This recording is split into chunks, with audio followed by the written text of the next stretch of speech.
Que c'est assez clair. Tous la presse, vous aviez écrit que c'était l'endroit où on allait jouer la responsabilité du gouvernement, que là serait le moment de vérité et que grosso modo c'était fini pour moi. C'est tout ce que vous avez tous écrit et publié. Il y avait des accusations qui, depuis 4 mois, sans que je puisse jamais répondre, pas une seule fois, parce que où répondre et à quoi? On a eu là pour la première fois la possibilité d'apporter non pas des dénégations, non pas des arguments, mais des preuves. Et fait par fait, événement par événement, accusation par accusation, on a pu montrer que tout était sans fondement. Et ce qui était plus choquant pour moi, c'est que les victimes étaient totalement absentes de ces questions.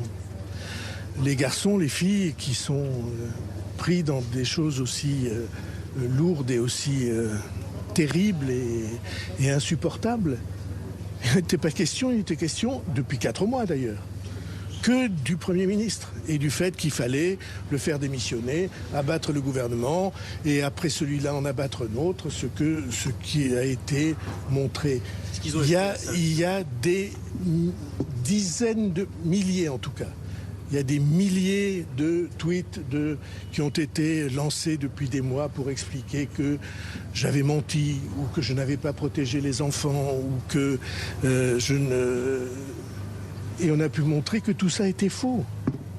Était faux avec des faits, avec des preuves, des dates.